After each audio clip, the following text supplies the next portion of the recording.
video we'll be talking about tips for Botlane in ranked or normals, and just how to win the lane, like more really, since we have a lot of experience playing Botlane. I think we'll talk about playing support first. I usually play support, but in this game he's played support. We can both tell you that vision is so important when you play in the game. It tells you when the jungler's going to be ganking your lane, but in addition to other lanes like top lane, if they're going to walk down bot, or mid lane. When you know they're going to gank you, you know when to back off, and it can possibly save a life. Ward saves lives. Yeah, true. Yeah, like you said, if you see someone, like say if top lane's warded, and you're bot lane, and you see their jungler top lane, you know that you have a good 30 seconds to play aggressive or whatever. Yeah. Like, you know that you can go in, like, all in their bot lane, and you're not going to get ganked, and it just gives you a feeling of, like, security that, you know, that you're not going to get ganked, and, as well, if you're playing support, you don't need a ward for, like, a few more seconds, so you can get, like, the ward lasts a bit longer. Also, you need to know when people are going to be ganking, and the prediction of ganking. Like Ethan said, you can kind of predict when people are going to be ganking when they're top lane. So say for instance you're pushing bot tower out and you're going to get it, you have a few more seconds if their jungler's top lane to do more damage to that turret.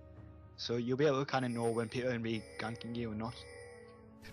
The next thing is Sightstone, and generally you just need to buy it on any spot. Like in the video I'm playing Vi, which you don't really see a spot, and I don't really play a spot, but I still buy a Sightstone second item. Usually on spots you get your gold item over its relic shield, what are these ones called? Frost, whatever, and then Ancient Coin. Yeah, you get one of them first, and then upgrade it, and then either boots or Sightstone. And then after that you can pretty much build whatever. It doesn't really matter what you build after that, but you need the Sightstone for the vision, because if you have just a yellow trinket, it only lasts 60 or 2 minutes. It's like 1 minute or 2 minutes depending on what level you are. It's just not enough to cover the full map really. Also, when you're buying a Sightstone, you should try and sell your yellow trinket when you get it. You don't really have a need for the yellow trinket anymore. You should get the red one now. It clears wards and it allows you to get more control over objectives like dragon. It just helps you kind of keep the map clean as well, so it's pretty good. Yeah, you generally want to buy it when you know that you're not gonna back. You need to get it like when you know when you know you're gonna hit level 9 on that like time that you're in lane. So say if you're level 7 and you know you're not gonna back until level 9, get it then. Obviously, there's no way to really know like if you're gonna get ganked and then you'll have to go back, but make like a bit of a prediction, because that way, when you buy it, obviously it needs to charge. So say if you get it when you're level at like 7 or 8, while it's charging you'll get to level 9, and then by the time it's charged it'll already be on the second form where it's a bit stronger than it was before. It's important to know when to ward when you're a support. There's two real places that I usually ward, and it's Tribush and it's Dragon. You can ward the lane brushes depending on who you're playing against. I make the mistake of just warding it straight away up the lane. That's not a good thing to do. If Thresh is inside the brush and he's zoning the AD out, then put a ward down. But if he's not doing anything, you don't need to get vision on that. Yeah, especially if he's not actually in the bush. Like if he's just stood there, Shiv tends to just ward the bush for no reason, then we don't have any wards in river. River and Tribush take priority over anything, pretty much. Yeah, and as well, it matters what side you're on. Like, I don't know what the sides are called, but if you're on the side that we're playing on in the video, ward and try isn't as important, because the only way the jungler's going to go through there is if he goes all the way around. It's still important, but it's not like crucial. Whereas if you're on the other side, he'll come through there just to get to you. So if you're on blue side or whatever, he's generally going to come down the river, so that's the most important one to ward. When you're playing support, say for instance you're pushed out in the lane, you're at the enemy tower, and they're not there, the support and the AD carries just went back to buy items. That's the time when you should be going to ward. Another time is when you kind of pushed down the lane but nothing's happening. Try and go ward then, but always be conscious of what your AD carry's doing. And tell your AD when you're going to ward, because you don't want to just leave him stranded like with 2 people. Obviously if you're playing with a random AD, you're not going to be on Skype or whatever, so you have to type in text chat, just type like warding, and if you're on Skype just say because that way your AD knows to back up a bit. Because sometimes when I'm playing AD, I don't even realise that the support's gone to ward, and then like their support engages on you, and it's a 1v2, and you end up dying. Just like Ethan said, if you're playing against someone and you see the support going ward, that's when you should be trying to go in as well. So try and keep that in mind when you're playing the game. Yep. Next we'll be talking about uncommon supports. You've seen a lot of like new supports, like last season Annie and Morgana weren't really played as in support, whereas now they're really popular. The reason is this, that they changed the way supports work. I don't really know what's changed that much, but they definitely have. Supports get a lot more gold, they do a lot more damage. Even more damage than the ADs at some points, and Morgana and Annie just do a lot of damage and have a lot of CC. Morgana obviously has Black Shield, that's like a pretty retarded skill, honestly. Probably one of the most broken things in the game. Well, for Botlane at least.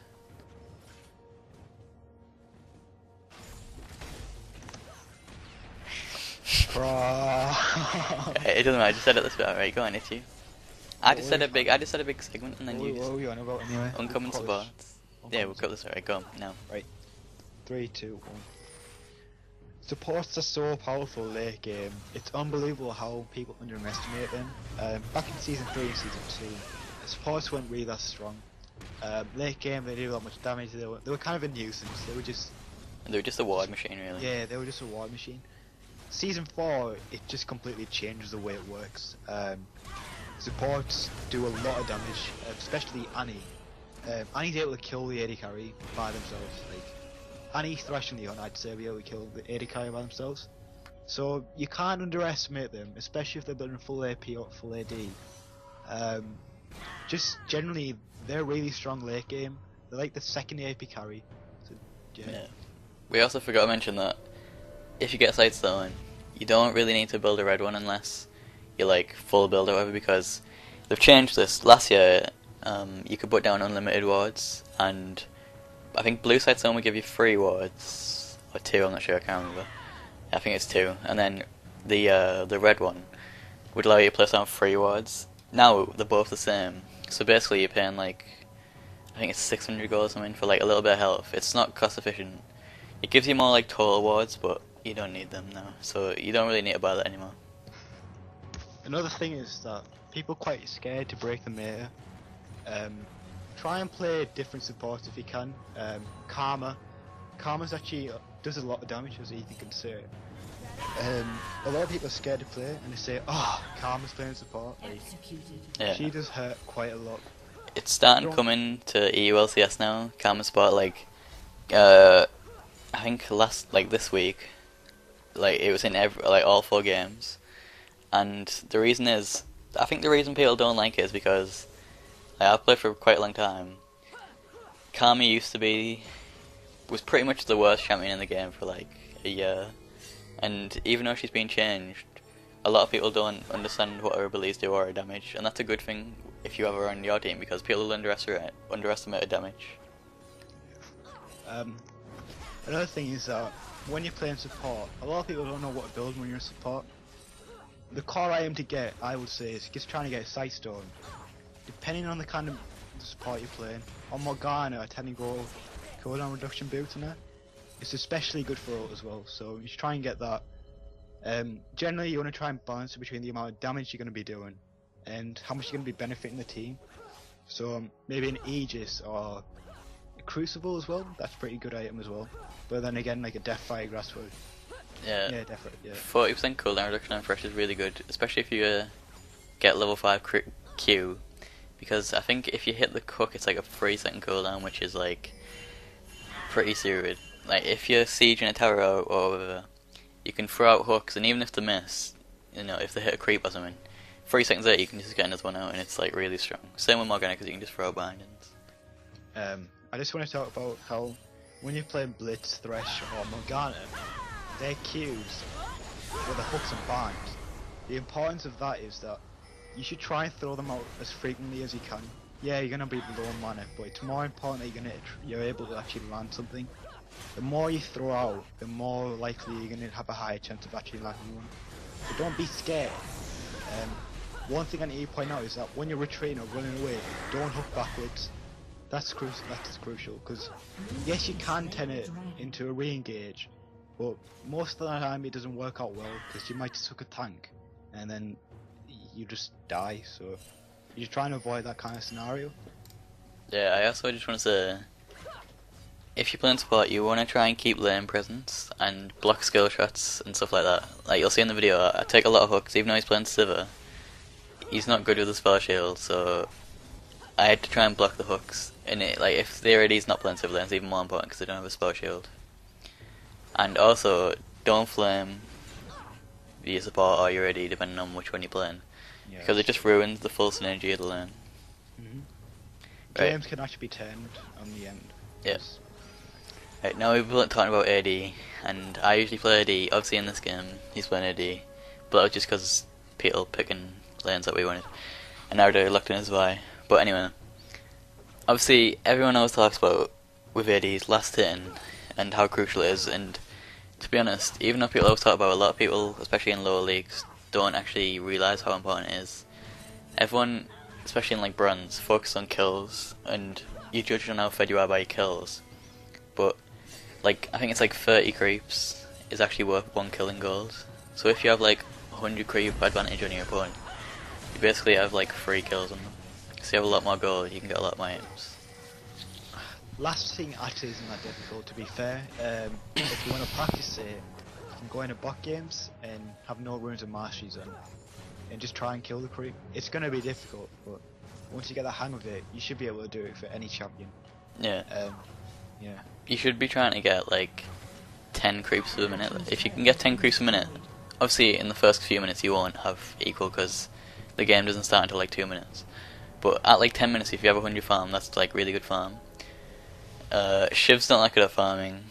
No, he farmed okay in the game, but I don't know. I don't see, like, if you're in bronze or silver, the most crucial thing to get down to try and get better is last hitting, because people are really bad at last hitting at that league. So if you're way better than them at last hitting, it's going to give you a massive advantage, and you'll win a lot more. We can talk about the importance of kiting the enemy. Kiting is extremely important because it allows you to do damage but run away. Even especially like Ashe. Ashe is a really good example for this, because with Ashe you've got your slow obviously, and if you're getting chased by a tank like Malphite for example, you can just slow them down and keep doing damage, and over a period of like say 10-20 seconds you've kind of done a lot of damage to them. Yeah, the way to kite, the best way to kite is using an attack move. The standard binding for this is, I think it's A and left click, or shift right click.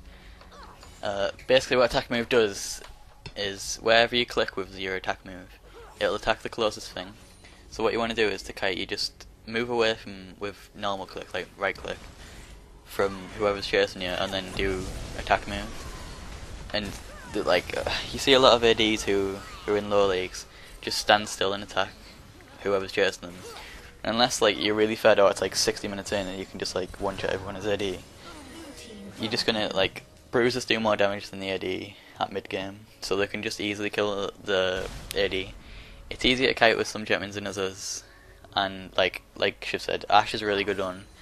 Anyone with like an escape, obviously Ashe doesn't have an escape, but her kit's basically built for kiting. But there's some that it's pretty difficult to kite with. Vayne's a really good one, Ezreal's a really good one. It's just really important, because otherwise you're just going to die of bruises, really. Especially like Renekton's, he's pretty strong now. I think Mundo was pretty strong as well, to kill the AD as well. Yeah. Right, next we'll talk about builds. We'll go through the main build, like the main items. So, yeah, so pretty much every AD will build Last Whisper, because there's no like alternative to it. It's the only item, like obviously Brutalizer gives you armor pen, but it's not as that much compared to Last Whisper. So you'll always get that pretty much as like your third item. For your first item, people generally build Bloodthirster or Infinity Edge. Pretty much. Oh, Blithering King as well, but that's sort of went down in popularity a bit. But Bloodthirster is generally the best way to go on pretty much anyone. It used to be Infinity Edge. The problem with Infinity Edge is until you like complete the item, it's not that strong. Like if you just have BF Sword, Pickaxe, and Cloak of Agility, you don't really do that much damage. It's not until you get the 250% crit that it does a lot of damage. Whereas Bloodthirster, just if you have the Vamp Sector and the BF Sword, you still do like a lot of damage. And you need the Vamp Scepter anyway, just in lane for sustain. Right, now you can talk about Phantom Dancer versus Static Shift. Static Shift apparently got nerfed. I don't think it got nerfed. I'm not exactly sure, but I think they changed crit or something. No, like not its crit chance. They changed the way crit works or something like that.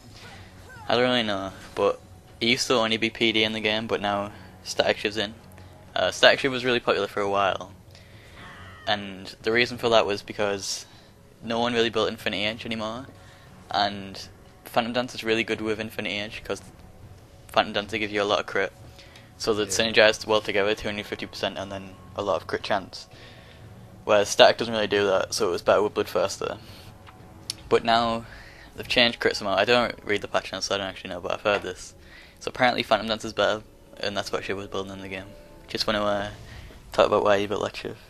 The reason why I built the Phantom Dancer, in my views anyway, I think that it's more beneficial in lane because you've got more attack speed over Static Shift.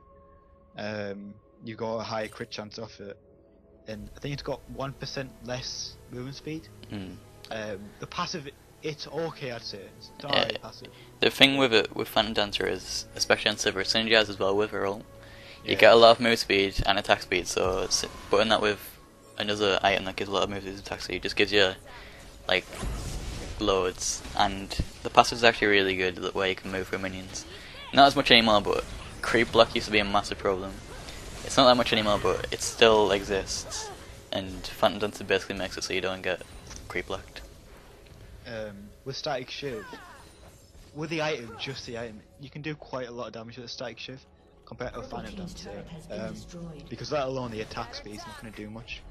But with a Static Shift, you've got 100% magic damage coming out of the passive that it has, and I always thought it was a good item to build because the crit chance and the passive is really well to do a lot of damage as well.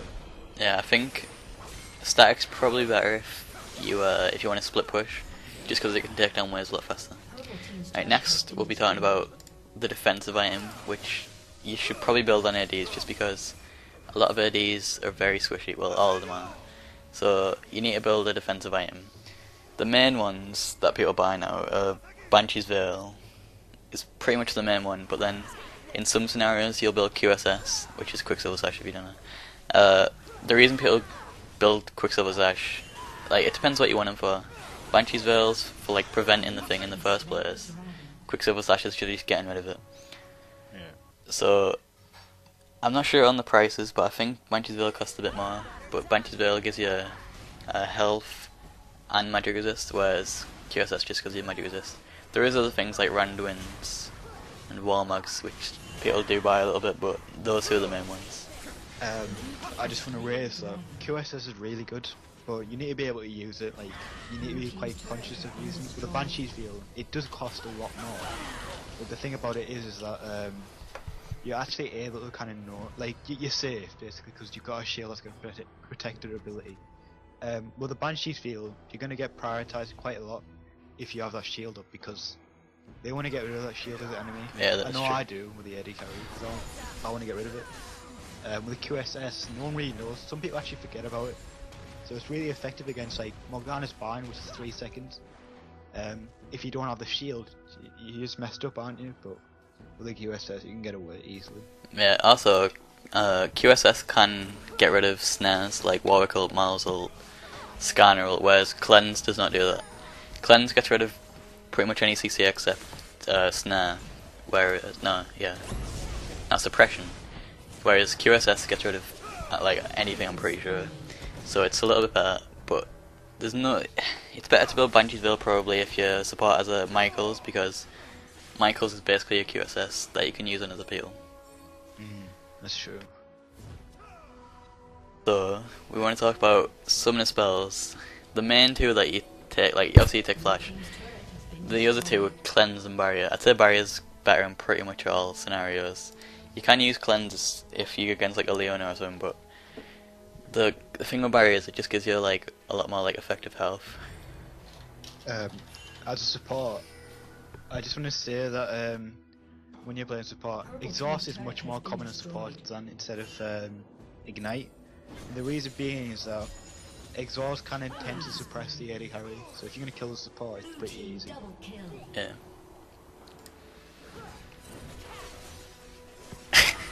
you're doing the outro, but Which does that consist of? just say like that's it or something. Just say like what we've learned.